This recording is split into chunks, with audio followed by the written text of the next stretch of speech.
દર્દીની હાલત તો ગંભીર છે, એમને અમદાવાદ શિફ્ટ કરવા પડશે. અમદાવાદ? આટલે દૂર કેવી રીતે લઈ જઈશું? ચિંતા ન કરશો.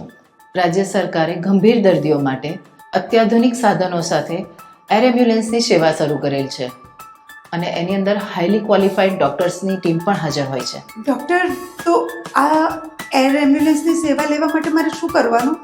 108ને ફોન કરવાનો. તમે લગાવી આપી શકો કોલ? હા, શ્યોર.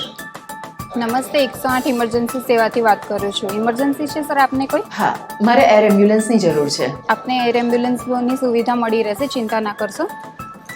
જે ચેતનાબેન છે, 35 વર્ષની ઉંમર છે. તમારા ડૉક્ટરને અમારા ફિઝિશિયન ડૉક્ટર સાથે વાત કરાવી આપું છું. હા મેડમ, ફિઝિશિયન સાથે વાત કરાવો મને. હલો.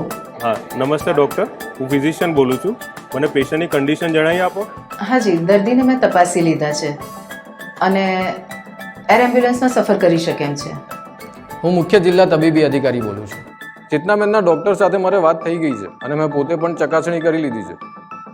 હા, હવે એમને અમદાવાદ એર એમ્બ્યુલન્સ દ્વારા લઈ જઈ શકાય છે. તમે જે મુજબ માહિતી આપી હતી એ મુજબ એને એરલિફ્ટ કરી શકાય છે અને એના માટે અમારા CDMO સર સાથે વાત થઈ ગઈ છે અને સરે અપ્રુવલ આપેલું છે. આના માટેનું આગળની કાર્યવાહી જેટલું જલ્દી બને એટલું ફટાફટ થઈ જશે અને તમને સામેથી કોલ આવશે.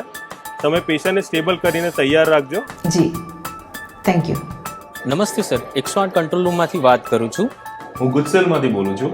અમારી પાસે એર એમ્બ્યુલન્સની સર્વિસ માટેનો એક કોલ આવેલો છે, જેની બધી જ માહિતી પેશન્ટની અમે નોંધી લીધી છે અને એ આપને ઓનલાઈન મોકલી આપવામાં આવી છે. પેશન્ટના રિલેટિવ સાથે વાત થઈ છે અને જે પ્રમાણે વિગત મળી છે અમે એર એમ્બ્યુલન્સની વ્યવસ્થા કરી દીધી છે. સાથે સાથે અમે રોડ એમ્બ્યુલન્સ 108 પેશન્ટ માટે મોકલી આપી છે. ગુજરાત સરકારની એર એમ્બ્યુલન્સ સેવાઓ એરપોર્ટથી એરપોર્ટ સુધીની છે. એર એમ્બ્યુલન્સની સેવા વહેલા તે પહેલાના ધોરણે છે.